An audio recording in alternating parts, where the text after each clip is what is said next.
नमस्कार एवरीवन। आज हम लोग जो डिस्कस करने वाले हैं, we will complete our exercise 3.1। So let's begin our exercise from question 9। Question number 9 से हम लोग देखेंगे। तो ये क्वेश्चन नंबर 9 क्या कहता है कि is it possible to have a quadrilateral whose angles are 105, 165, 55 and 45 degree. Listen, angles are क्या क्या है 105, 165, 55 एंड 45। देखो ये चार एंगल दिया हुआ है। बोलता है कि क्या इस तरह का एक क्वाड्रिलेटरल होना संभव है। तो देखो सबसे पहले क्वाड्रिलेटरल टाइप जो भी हो, लेकिन अगर हम क्वाड्रिलेटरल के सम ऑफ एंगल्स की बात करें तो उसमें क्या होता है कि 360 से ज्यादा नहीं होना चाहिए। तो अगर ये 360 के बराबर होगा तभी हमारा क्या होगा, ये क्वाड्रिलेटरल होगा। अगर उससे कम होगा या उससे ज्यादा होगा तो ये हमारा क्वाड्रिलेटरल नहीं होगा। So to have a quadrilateral,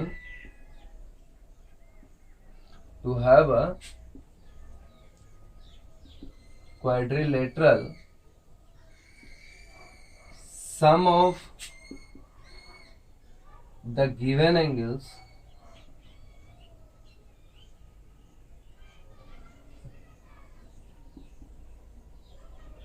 must be equal to 360 degree. 360 degree से ज्यादा नहीं होना चाहिए, ठीक है ना। और 360 डिग्री से कम भी नहीं होना चाहिए, एग्जैक्ट होना चाहिए, है ना। तो यहाँ क्या होगा 105 प्लस 165 प्लस 55 प्लस 45। देखो 55 एंड 45 ये तो 100 हो गया हमारा, 100 एंड ये 70 तो हो गया ये 170, 270 और ये 370। तो टोटल जो हमारे पास में आया वो एक बार फिर से काउंट कर लेते हैं। 5, 10, 15, 20, रिमेनिंग 2, 6, 11, 11 एंड 6, 17, 1, 1, 1। इसका मतलब ये टोटल 370 डिग्री है, 360 डिग्री के बराबर में नहीं है। तो हम लोग कहेंगे कि भाई इस तरह का कोई भी क्वाड्रिलेटरल एग्जिस्ट होगा ही नहीं इस एंगल्स में, ठीक है। नेक्स्ट क्वेश्चन देखते हैं हम लोग। Next question is question number 10। Let's see the next question. क्या कहता है कि भाई एक क्वाड्रिलेटरल है ABCD, तो उसमें क्या है ना कि दो तीन एंगल्स जो हैं, तीन एंगल्स वो दे रखे हैं। बाकी हम लोगों को चौथा एंगल फाइंड आउट करना है। तो चौथा एंगल जो फाइंड आउट करना है वहां तक तो सही बात है, लेकिन फिर पूछता है कि बताओ ये कॉनकेव क्वाड्रिलेटरल है या कॉन्वेक्स क्वाड्रिलेटरल है ना। तो एक चीज बताओ मैं आपको, उसको नोट करेंगे, है ना।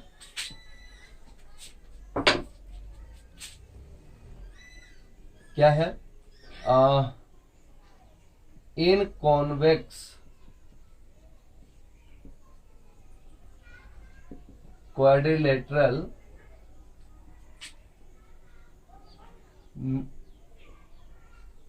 an interior angle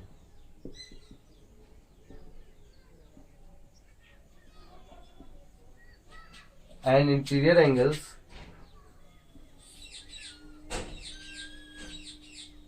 must not be greater than must not be equal to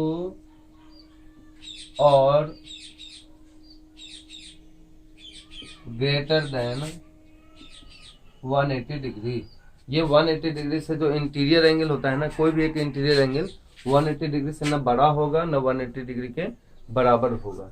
अगर ये ऐसा हो जाता है तब वो हमारा जो कंडीशन है वो हमारा कॉन्वेक्स का नहीं रहेगा। तो चलो क्वेश्चन नंबर 10 को देखते हैं। अब क्वेश्चन नंबर 10 क्या कहता है कि भाई मेजरमेंट ऑफ एंगल ए, ये लो angle A is equal to 40 degree दे रखा है, angle B 60 degree, angle C 60 degree. Now say angle D is equal to what, तो ये 360 में से सबको ऐड कर देंगे, एंगल ए अब माइनस कर देंगे,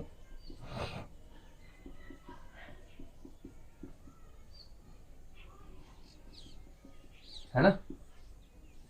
तो 360 degree minus 40 60 60 40 60 60 360 minus 160 that is equal to 200। So यहाँ पर जो होगा हमारा वो क्या होगा कि angle D is equal to क्या होगा 200 डिग्री होगा। लेकिन ये 200 डिग्री 180 डिग्री से ज्यादा हो रहा है ना। तो इसका मतलब ये कॉन्वेक्स का कंडीशन नहीं है, ये कॉनकेव का कंडीशन है। तो we can write it hence angle D is greater than 180 degree, so quadrilateral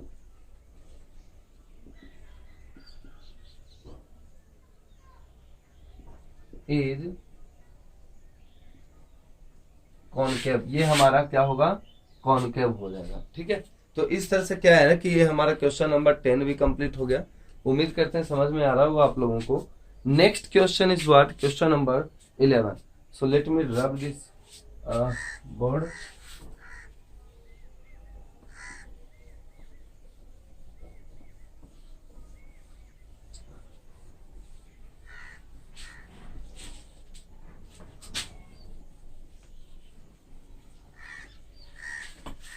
Next question 11.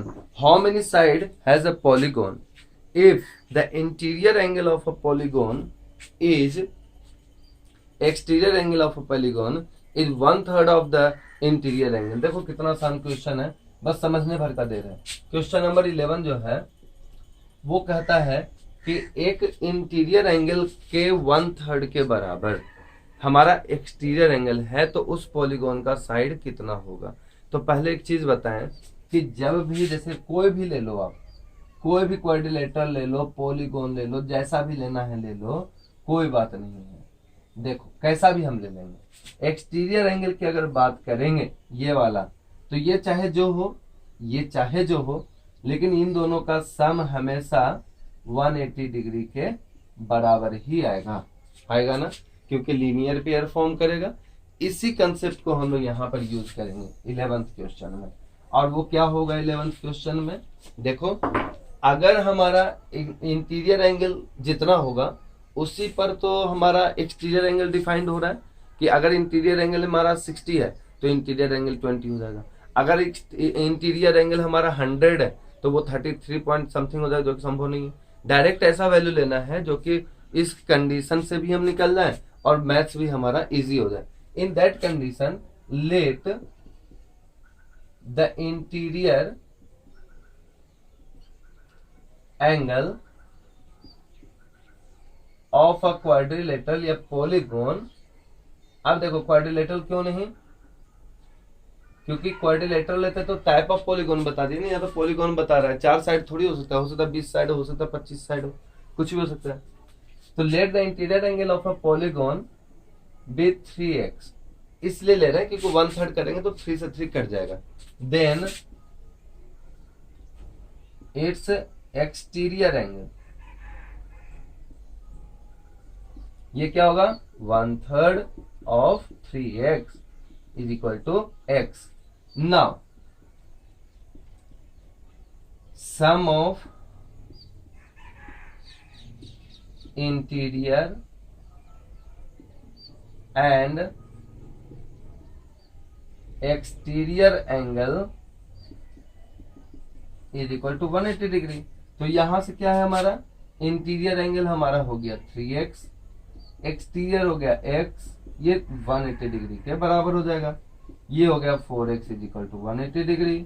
अब फिर ये हो जाएगा x is equal to 180 degree upon 4 that is equal to 45 degree. ये 45 डिग्री के बराबर आ गया। अब एक बात बताओ, जब एक्सटीरियर एंगल हमको मालूम है तो इतना तो मालूम है कि एक्सटीरियर एंगल का जितने भी एंगल्स होंगे, बाहर में एक्सटीरियर एंगल्स होंगे किसी भी पॉलीगॉन का, सब का मेजरमेंट अगर ऐड करें तो 360 के बराबर होगा। एक एंगल मालूम है 360 होता है ये भी मालूम है, अगर हम डिवाइड कर देंगे तो नंबर ऑफ साइड निकल जाएगा। तो हम लोग यहाँ लिख सकते हैं therefore number of sides of a polygon. ये ऐसा क्वेश्चन पहले भी हम लोग देख चुके हैं।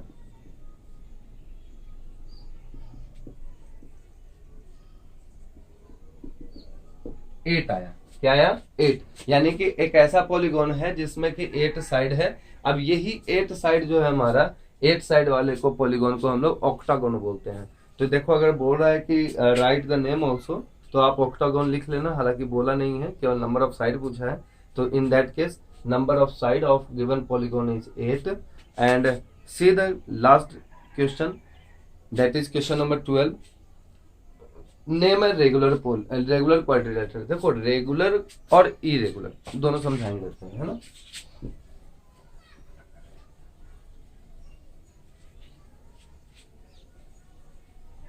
रेगुलर बोलते हैं जब सभी एंगल्स बराबर हो, और इरेगुलर बोलते हैं जब साइड बराबर ना हो और एंगल भी बराबर ना हो।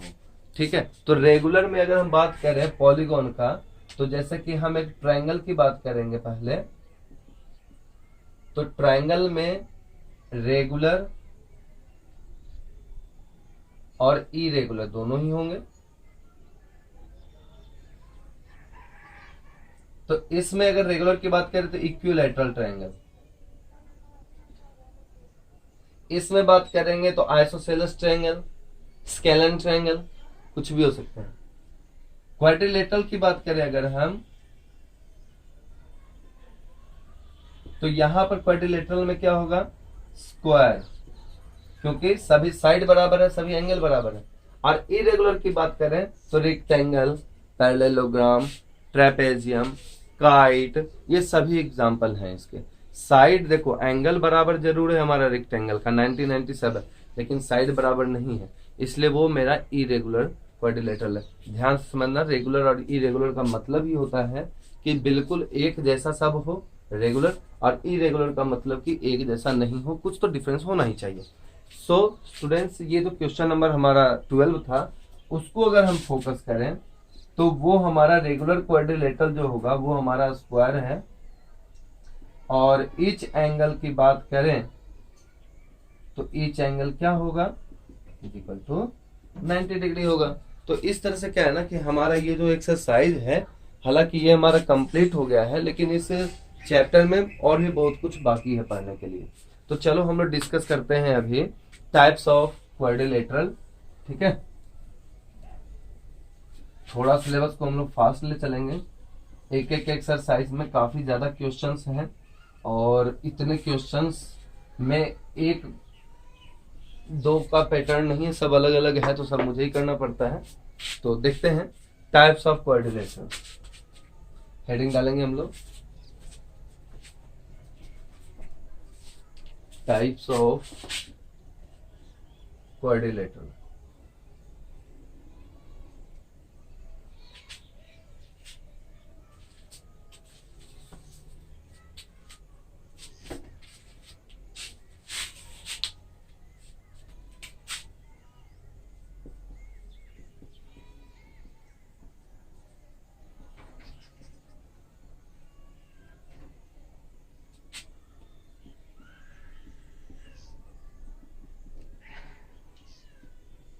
देखो पॉलीगॉन तो बहुत सारे हैं, लेकिन LATERALS, हाँ, लेकिन क्वाड्रिलेटरल्स के टाइप्स हम लोगों को पढ़ने हैं। ठीक है ना, तो क्वाड्रिलेटरल्स के टाइप में जो सबसे पहला, एक एक क्वाड्रिलेटरल को पढ़ेंगे और उसके बारे में एक एक क्या बोलते हैं उसको, प्रॉपर्टी को भी पढ़ते जाएंगे। तो जो सबसे पहला टाइप है ना हमारा, वो है हमारा ट्रेपेजियम।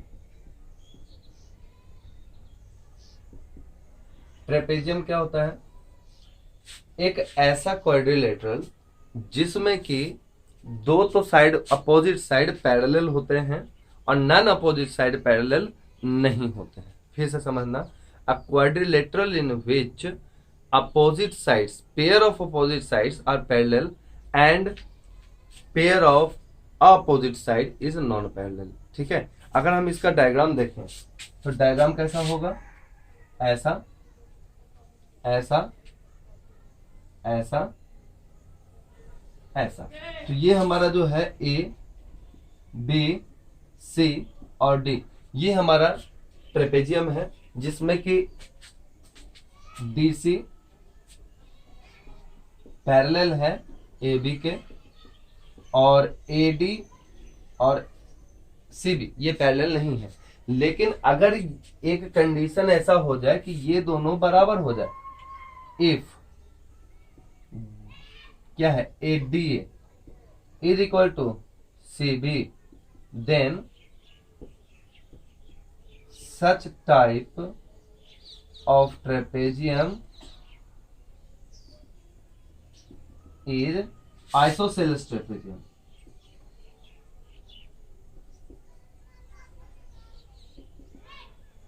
क्या कहलाता है वो? आइसोसेलेस ट्रेपेजियम कहलाता है।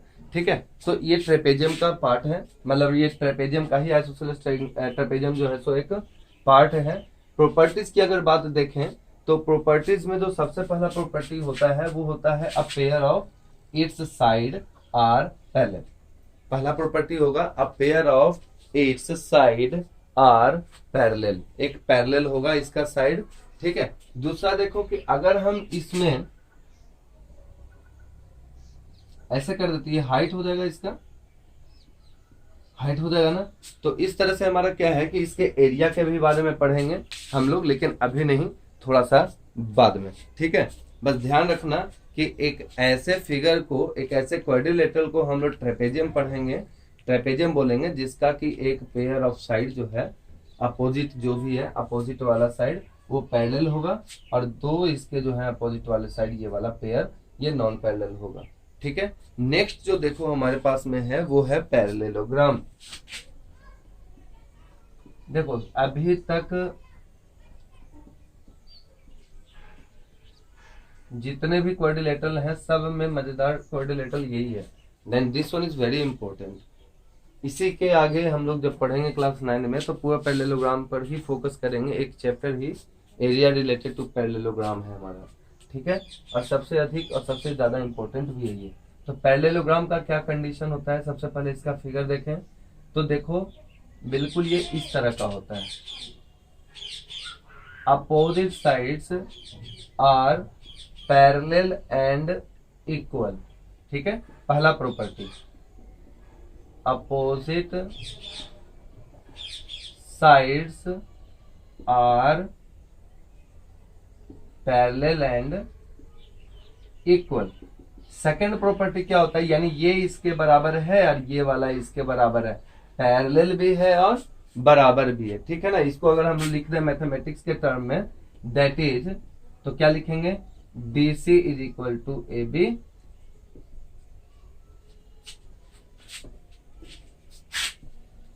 That is D C is equal to A B and D C is parallel to A B. Also AD is equal to BC and AD is parallel to BC। ये मेरा पहला property हो गया। ठीक है, दूसरा प्रॉपर्टी क्या होता है इसका कि अपोजिट एंगल्स आर इक्वल, ये और ये बराबर होगा, ये और ये वाला बराबर होगा, तो लिखेंगे opposite angles are equal. Mathematics के टर्म में angle A is equal to angle C, angle B is equal to angle D, ये होगा। नेक्स्ट है हमारा इसी का प्रॉपर्टी कि इनके जो डायगोनल्स होते हैं ना वो बराबर होते हैं, लेकिन ये आप लोगों को पढ़ना नहीं है, इसको छोड़ोगे। और इनके बारे में क्या पढ़े, तो स्पेशल टाइप, स्पेशल टाइप क्या हो जाता है भाई, पहला अगर इसका एक एंगल 90 डिग्री का हो जाए,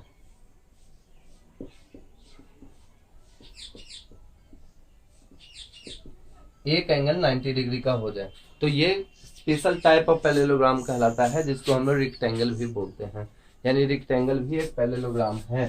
ठीक है ना, तो if any of its angle is equal to 90 degree, then it is a rectangle. यानी रेक्टेंगल का जो प्रॉपर्टी होता है सेम प्रॉपर्टी हमारा पैरेललोग्राम को भी फॉलो करेगा। अब जो पैरेललोग्राम का प्रॉपर्टी होता है वो सेम प्रॉपर्टी उसका भी फॉलो करेगा। बस एक चीज का ध्यान रखना, इसमें पैरेलल है उसमें पैरेलल, इसमें बराबर है उसमें बराबर है। इसके भी 90, एक 90 हो गया तो ये वाला भी 90 हो जाएगा। अब ये 90 तो ये 90 भी, क्यों? क्योंकि ये दोनों का सम 180 होता है।